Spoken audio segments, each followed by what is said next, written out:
was, yeah. I was actually at the away match in Gothenburg, but funny enough, I missed the home match because we had a family holiday booked from like 5 months before.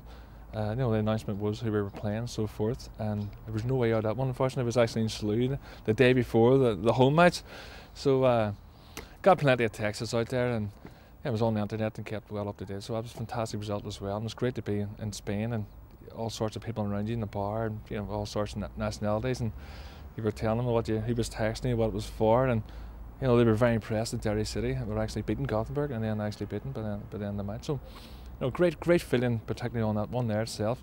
In Gothenburg, to me it was actually the best. I was on Paris, it was in Gretna, but to me Gothenburg was the one. My point of view, like so unlikely of a victory, and coming so late in the game as well. And when Hargy scored the header, you see the 500 or 600 Derry fans, erupting really, and the team running towards us. They really were all the one. You had that sense of community that we keep talking about at the club. To me, that really was it then, and the excitement was surreal, really, from my point of view. Final whistle went, you were so excited. You really didn't know what to say or do or anything.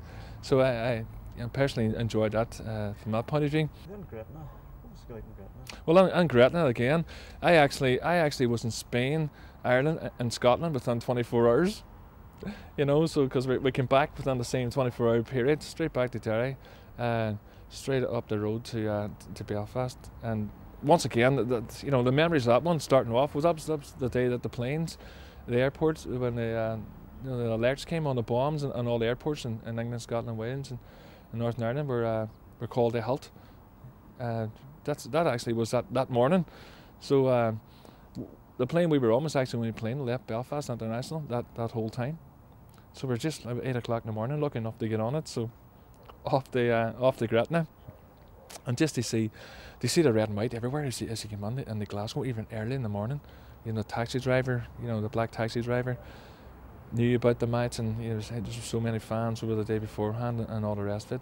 But there's so much red and white about the place, but you could never foreseen the result coming, even from that point of view.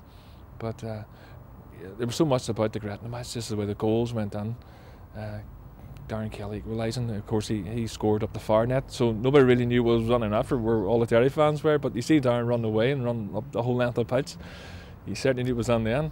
And you thought yourself, 1-each, even if we lost 2-1, we keep it alive for the Brandywell. But the second half was just unbelievable. I thought the Derry fans, away from home, after all the matches I went to since '85, that was by far the best Derry City support I'd seen. In Paris, what was it like as a Derry City fan to see Derry City running out at the mixed stadium? Well, once again, it was surreal. The word I would use there again. It was so surreal. And from where we actually were, we were actually in the deer seats, they called it.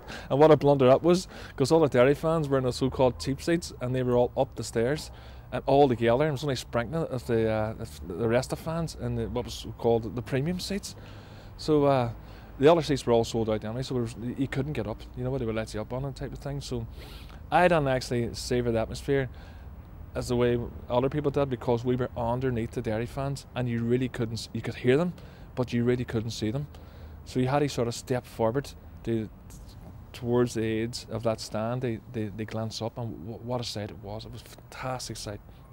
It made you feel so proud of following your own Irish football team, as opposed to following English football teams or Celtic, whoever it was. But that was something else to see. So many fans up there, and the Paris Saint-Germain fans singing with them, who were adjacent to them, of course.